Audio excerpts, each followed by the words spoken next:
There's a war happening in every conversation. You just can't see it.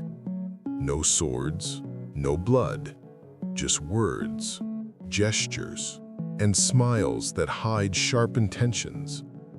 Every day, people are being controlled, not through violence, but through psychological precision. The ones who win this war don't shout, they whisper. They don't demand, they guide. They pull invisible strings, and most never notice they're being moved. From the merchant who makes you believe you need what he sells, to the colleague who frames your idea as his own, manipulation isn't rare. It's everywhere. It's an art, and like all arts, it follows a blueprint. Those who understand it are free. Those who don't are puppets. The Stoics taught us to master emotion. Machiavelli taught us to master people. But those who master both become untouchable. In this video, we'll dissect the blueprint of manipulation, the subtle psychological mechanisms that guide behavior without force. We'll uncover the hidden architecture of persuasion, the invisible tactics that politicians, lovers, and leaders use to control others, and how to recognize them before they control you. So sit back, listen carefully, because by the end, you'll never see conversations the same way again. The first mistake people make about manipulation is thinking it's always loud, theatrical, and obvious. But true manipulation doesn't roar, it whispers. Its architecture is invisible precisely because it hides inside what we consider normal human interaction. It's not built on lies, but on half-truths. Not through domination, but through gentle suggestion. And at the core of it lies one simple truth. The most effective manipulators don't force people to obey. They make people want to obey. Every manipulative exchange follows the same pattern, a cycle of observation, calibration, and reward. First, the manipulator studies the target. They mirror their tone, their posture, their rhythm. They become familiar, safe. This is the camouflage stage. Then comes calibration, small tests designed to measure boundaries. They'll make a subtle request, something so harmless that refusal would feel awkward. This test isn't about the favor itself, it's about how quickly you comply. Once they know your threshold, the reward follows. A compliment, a smile, or validation carefully timed to anchor trust. From there, the architecture of control is already being built, brick by brick. The frightening part is how natural it feels. In truth, manipulation is a psychological mirror. It reflects what we want to believe about ourselves. If you crave approval, the manipulator offers admiration. If you seek power, they offer opportunity. If you want to be seen as virtuous, they present you with a moral test they already know you'll fail. They don't invent desires, they use them. Philosophers from Aristotle to modern psychologists agree. Persuasion has always been about mapping weakness. Aristotle called it pathos, appealing to emotion before reason. Robert Greene called it seduction by reflection, the ability to become whatever the target needs. And Machiavelli, ever the cynic, warned that people are so simple and so obedient to present necessities that he who deceives will always find someone who lets himself be deceived. In other words, influence thrives not on deception, but on human predictability. The architecture of manipulation is most dangerous because it mimics kindness. Flattery becomes a form of control. Empathy becomes a weapon. Even silence, when timed correctly, becomes pressure. Each layer of behavior is designed to shift perception without direct confrontation. You think you're deciding freely, but your choices have already been framed. You're not reacting to truth, you're reacting to their version of it. Think of manipulation as an invisible language, not of words, but of timing, tone, and subtle cues. The raised eyebrow that makes you doubt yourself, the compliment that makes you lower your guard, the pause that forces you to fill the silence with confession. All of it builds toward one end, control disguised as connection. And by the time you realize what's happening, the architecture has already surrounded you. Throughout history, the greatest manipulators have always shared one trait. They never appeared to be manipulative. They cloaked their control in charisma, morality, or love, wrapping daggers in silk. And while their names change across time, their methods echo the same timeless architecture of influence. Take Julius Caesar, for instance. Before he conquered nations, he conquered perception. Rome did not rise under his command, it willed him to power. How? By mastering the subtle art of emotional choreography. When Caesar returned victorious from Gaul, he knew that power was no longer about the sword, but about spectacle. He paraded his soldiers through the streets not to flaunt his might, but to script an illusion that Rome's glory and Caesar's success were inseparable. He became the embodiment of their pride, so opposing him felt like betraying the empire itself. That is manipulation at its highest form, when the public defends their own oppressor because they've mistaken him for their identity. Then consider Cleopatra, the queen who mastered seduction not as pleasure but as politics. She understood something few ever grasp, that desire is a leash you let your opponent pull themselves. When she wrapped herself in a carpet and was delivered to Julius Caesar's chambers, it wasn't desperation, it was theater. She turned her vulnerability into a spectacle of trust. Later, when Caesar fell, she repeated the act with Mark Antony, molding herself into his ideal, lover, ally, muse. And when Antony's loyalty to Rome faltered, it was already too late. Cleopatra had replaced his empire with herself. Her weapon wasn't beauty, it was adaptation. The ability to read the desires of powerful men and become their mirror. Like water, she filled the shape of their longing and drowned them in it. But not all manipulation wore the mask of seduction. Some came draped in morality.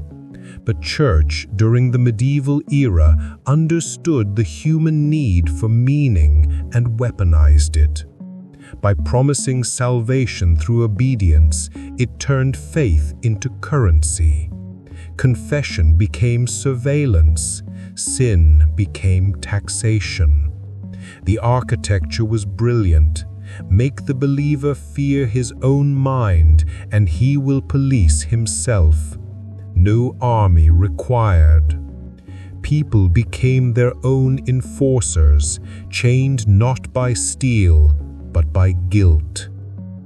Even in the modern age, the same principles persist. When Adolf Hitler rose to power, he did so not by brute force at first, but through rhetoric that made the masses feel chosen. He offered certainty in exchange for obedience and a scapegoat to absorb their pain. The trick was psychological transference. By naming an enemy, he relieved people of self-blame. That's the sinister genius of manipulation. It gives comfort, not fear.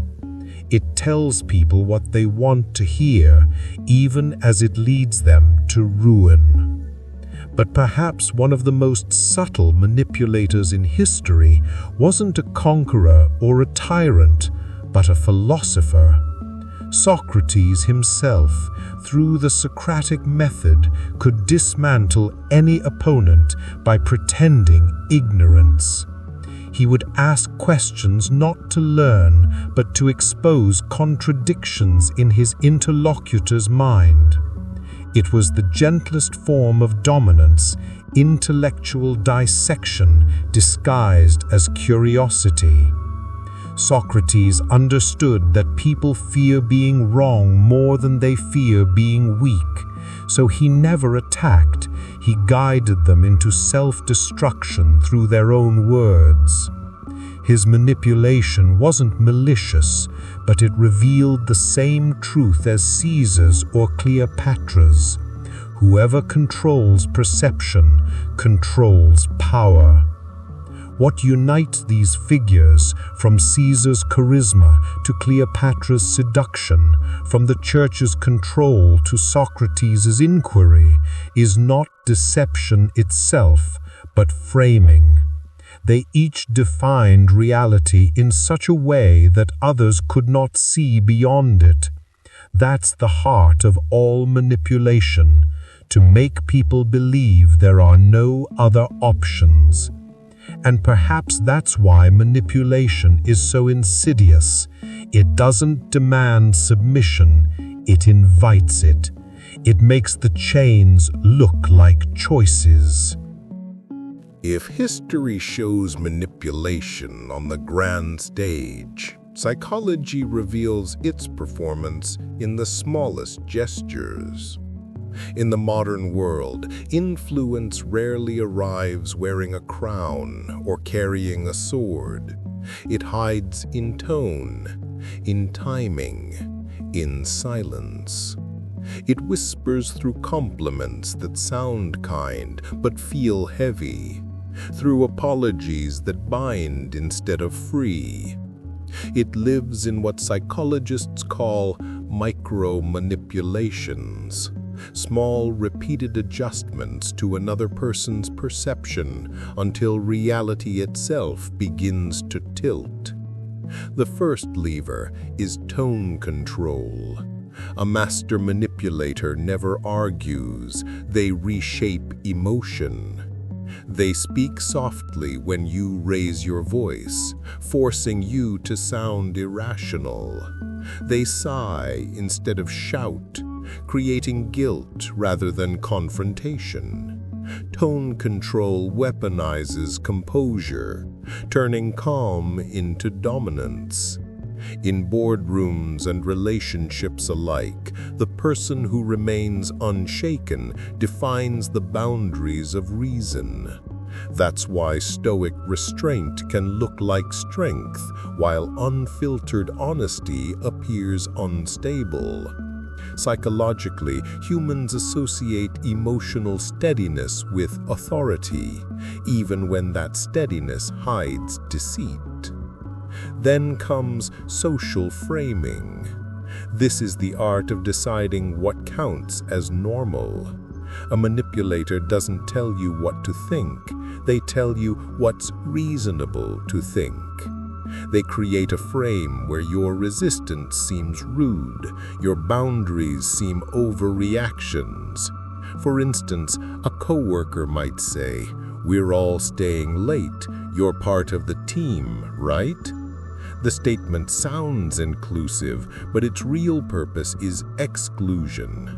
It corners you into agreement to avoid appearing disloyal. The frame traps you between belonging and rebellion, and most people choose belonging. That's how compliance grows, not through orders, but through expectations that no one dares to question.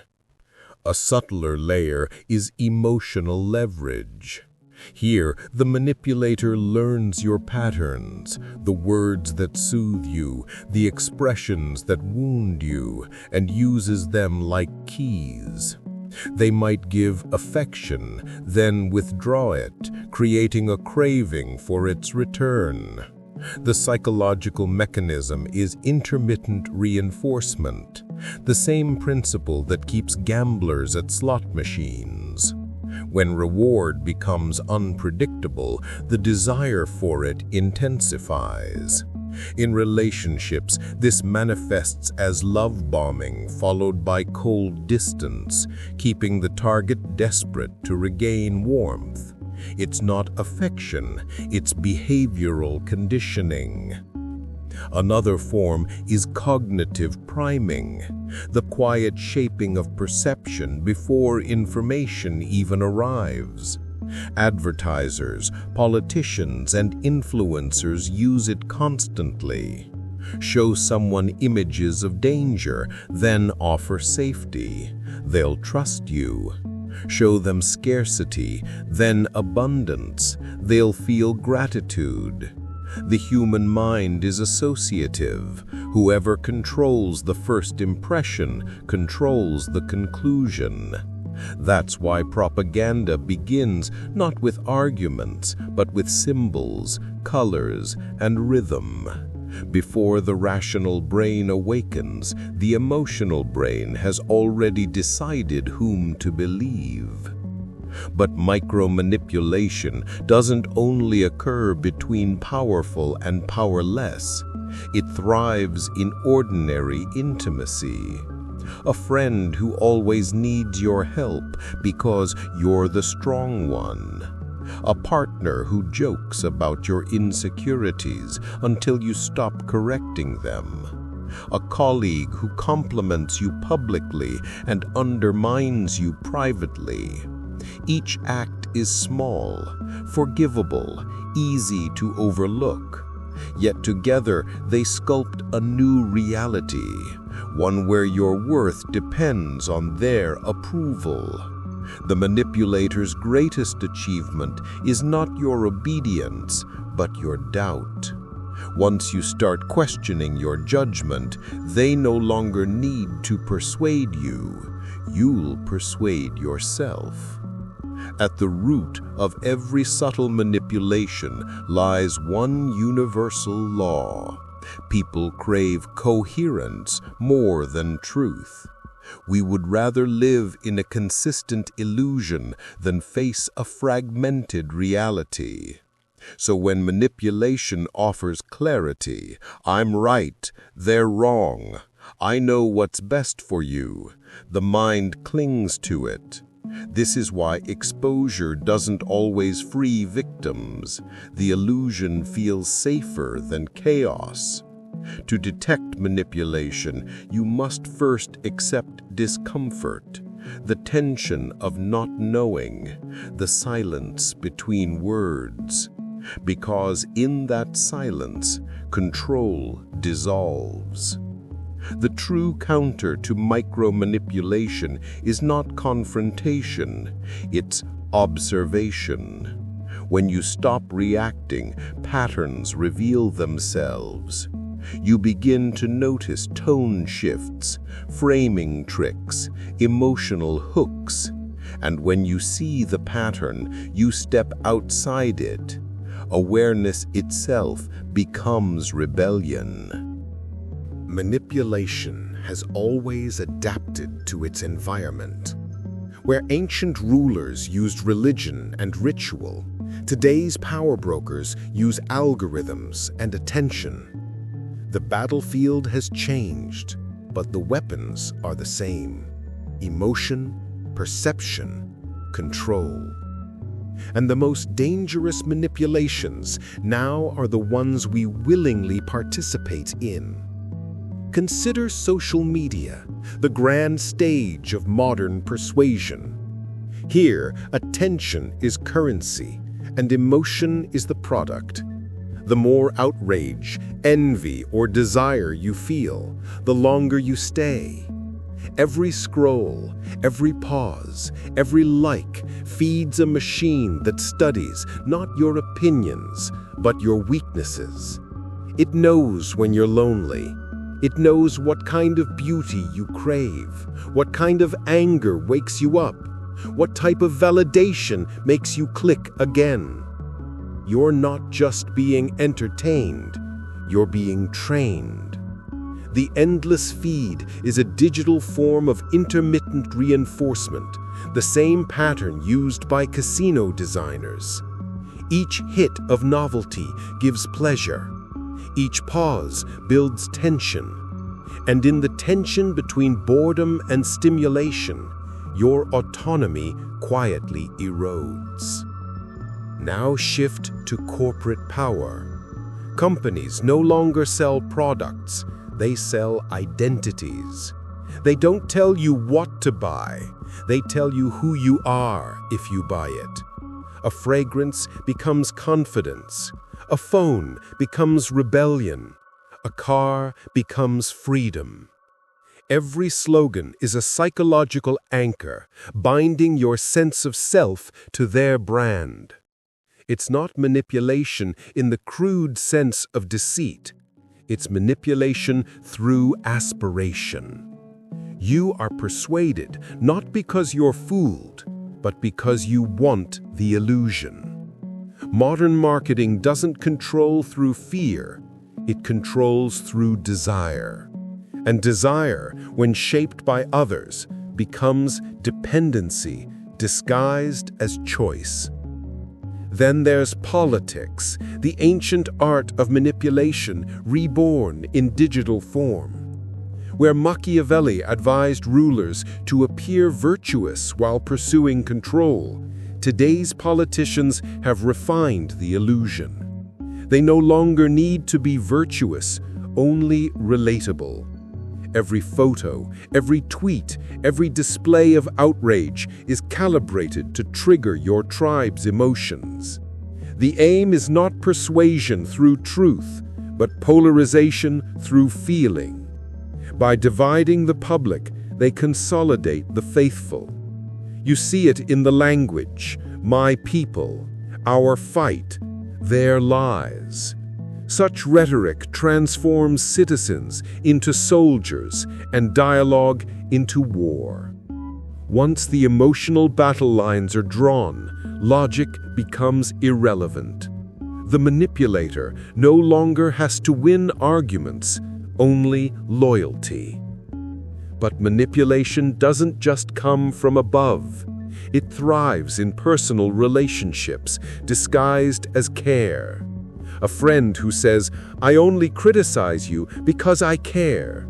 A partner who insists, "If you loved me, you'd understand." These phrases sound compassionate, but hide coercion. They shift the moral burden onto you. You either comply or feel guilty for not doing so. This is emotional inversion, where responsibility and blame trade places. And it's far more effective than anger because it disguises control as virtue. Even the workplace has become a quiet theater of psychological games. The praise that comes after exhaustion. The promise of promotion that keeps you compliant. the team language that makes exploitation sound noble. Every corporate culture has its own system of behavioral conditioning, rewarding loyalty over honesty, silence over truth. It's not always malicious, but it's still manipulation. And the price is authenticity. You begin to speak in phrases that aren't your own. You start to smile when you don't mean it. The mask fuses with the face. In all these spaces, online, at work, in love, in politics, one pattern repeats: control through perception. The goal is not to dominate your actions, but to shape the frame through which you interpret them. That's the genius of modern manipulation. It's invisible because it feels voluntary.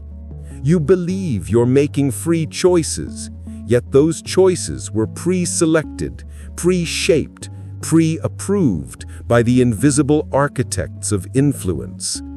But there is one clue that always exposes manipulation: urgency.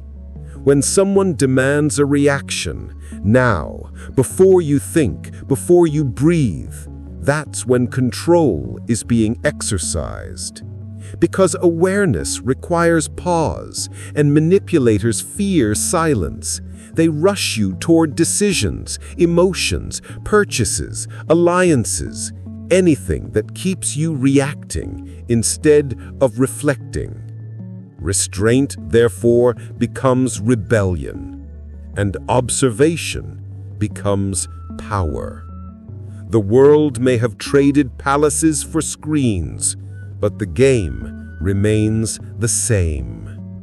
Every word you hear, every image you see, every cause you follow is part of a conversation about control.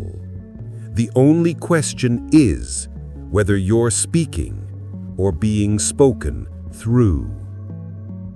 The first defense against manipulation is not aggression, it is awareness. You cannot out-argue a manipulator while you're inside their frame. You must step outside of it. Every tactic of control, flattery, guilt, urgency, tribal belonging depends on one thing: your automatic response. If you pause, if you create a gap between stimulus and reaction, their power dissolves. Marcus Aurelius practiced this gap every day. When faced with betrayal or praise, he reminded himself, "It is not things that disturb us, but our judgments about them." A Stoic does not reject emotion. He observes it, names it, and therefore owns it.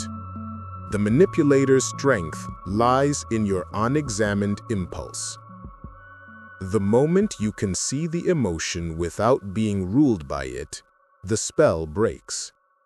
In practical terms, this means developing what modern psychology calls metacognition, the ability to think about your own thoughts. Ask simple but piercing questions whenever emotion rises.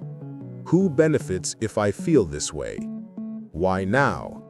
What reaction does this situation demand of me, and what happens if I refuse to give it? That small audit of motive separates the free mind from the conditioned one. Robert Greene wrote that power flows toward those who control the narrative.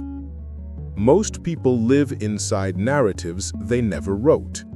They inherit them from parents, from media, from culture, and defend them as if they were sacred. To resist manipulation, you must rewrite your own script.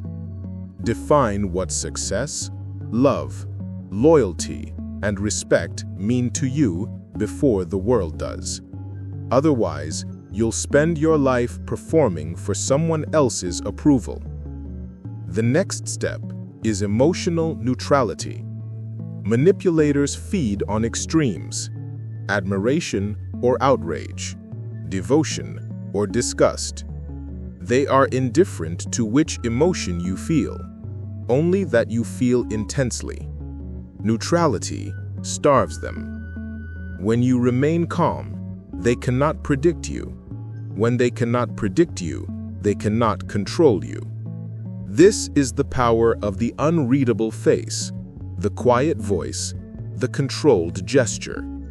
The Stoics called it apatheia, not apathy, but freedom from emotional slavery. But neutrality does not mean withdrawal. True strength lies in The first defense against manipulation is not aggression, it is awareness. You cannot out-argue a manipulator while you're inside their frame. You must step outside of it. Every tactic of control, flattery, guilt, urgency, tribal belonging depends on one thing: your automatic response. If you pause, if you create a gap between stimulus and reaction, their power dissolves. Marcus Aurelius practiced this gap every day. When faced with betrayal or praise, he reminded himself, "It is not things that disturb us, but our judgments about them." A Stoic does not reject emotion. He observes it, names it, and therefore owns it. The manipulator's strength lies in your unexamined impulse. The moment you can see the emotion without being ruled by it, the spell breaks. In practical terms, this means developing what modern psychology calls metacognition, the ability to think about your own thoughts. Ask simple but piercing questions whenever emotion rises. Who benefits if I feel this way? Why now? What reaction does this situation demand of me, and what happens if I refuse to give it? That small audit of motive separates the free mind from the conditioned one. Robert Greene wrote that power flows toward those who control the narrative. Most people live inside narratives they never wrote. They inherit them from parents, from media, from culture, and defend them as if they were sacred. To resist manipulation, you must rewrite your own script. Define what success, love, loyalty, and respect mean to you before the world does. Otherwise, you'll spend your life performing for someone else's approval. The next step is emotional neutrality.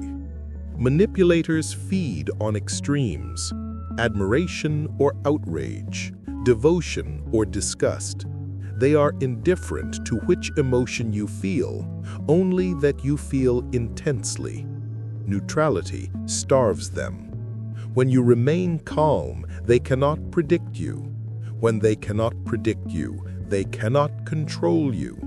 This is the power of the unreadable face, the quiet voice, the controlled gesture. The Stoics called it apatheia, not apathy, but freedom from emotional slavery. But neutrality does not mean withdrawal. True strength lies in strategic engagement. A Stoic watches, listens, and then acts with precision, never out of impulse. When you choose when to respond, how to respond, and whether to respond at all, you reclaim authorship of every interaction.